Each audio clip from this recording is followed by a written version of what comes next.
Hello guys, very very good afternoon. সবাই কেমন আছো? আশা করি সবাই ভালো আছো এবং সুস্থ আছো। তো অভিক মিত্র ব্লগসে তোমাদের সবাইকে অনেক অনেক স্বাগত, অনেক ভালোবাসা দিয়ে আরেকটা নতুন ব্লগ নিয়ে চলে এলাম।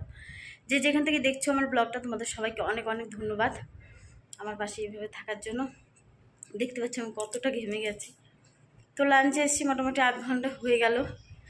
এসে মোটামুটি সব কাজ হয়ে গেছে। আজকে বিছানাটা গুছিয়ে রেখে যেতে পারিনি। তো বিছানা গোছালাম, জামা কাপড়গুলো গোছালাম, বাসন মাজলাম, গ্যাসটা মুছে ঘরটা ভালো করে ঝাড়ু করে নিলাম। এখন ঘরটা মুছবো, আজকে আর কাছাকাছির দিকে যাব না, ঘরটা মুছবো, স্নান করব।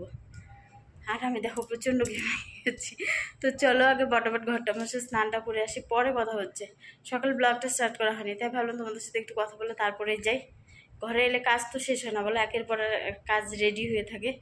তো কালও ভেবেছিলাম যে ঘরটা মুছবো, কিন্তু কালকে লাঞ্চে এসে যেহেতু মাংসটা করতে হলো, সেই কারণে না, টাইম হলো না।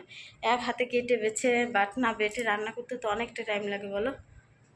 তো কালকে টাইম পাইনি, তো সেই কারণে ভাবলাম আজকে পটাপট তোমাদের দাদাভাইকে বলেছি আমি ফোন করবো, তারপরে খেতে আসবো, কারণ ও খেতে চলে আসলে আমার আর ঘরটা মোছা হবে না। তো চলো পটাপট ঘরটা মুছে নেই, মুছে স্নানে যাই, তারপরে ফোন করবো। তো চলো এখন রাখি, পরে কথা হচ্ছে, আবার স্নানটা সেরে আসি। তো স্নান হয়ে গেল, এখন যাবো খেতে। কি রান্না করেছিলাম সেটা তো শেয়ার করা হয়নি না। কি রান্না করেছি বলো তো? আজকে কিচ্ছু রান্না করিনি, খালি মাছের ঝোলের ভাত করেছি, বুঝলে। ভেবেছিলাম দুপুরে এসে কিছু করব। সকালবেলা মাছের ঝোল আর ভাত করে বেরিয়ে গেছিলাম, ভেবেছিলাম দুপুরে এসে কিছু করব, বাট এই কাজগুলো করতে করতে আমার সময় শেষ, আর কিছু করা হলো না। তো চলো মাছের ঝোল দিয়ে একটু ভাত খেয়ে বেরিয়ে যাই, সময় হয়ে গেছে, যেতে হবে। এখন রাখি, পরে কথা হচ্ছে, রাখছি, গরমও লাগছে প্রচুর। হ্যালো ফ্রেন্ডস, তো চলে এসেছি তো ডিউটি থেকে অনেক আগে, এসে কাজগুলো করে নিলাম। বাবার পড়া থেকে এলো না, ওকে আবার গেটে গেলাম দেখতে, মনটা না মানে না। এদিকে বৃষ্টি পড়ছে, এদিকে বিদ্যুৎ চমকাচ্ছে, ছেলেটা আজও ভিজে চলে এসছে জানো। ছাতাও মানে না, এতটা ঝড় বৃষ্টি চলে আসে। তো এখন চা করে নিয়েছি, তো চলো চাটা খেয়ে নেই। লাল চায়ে এখন থেকে আর ঘরে দুধ চা হচ্ছে না, সেদিনকার পর থেকে আর দুধ চা করছি না। লাল চা বলে খাওয়াই না আমি লাল চাই খাওয়াচ্ছি এখন রোজ। তো বসে পড়েছি, লাল চা বিস্কুট, আরেকজন মুড়ি খাবে, মুড়ি নিয়ে আসে। তো চলো, তোমার চাটা ওইখানে রেখে আসি।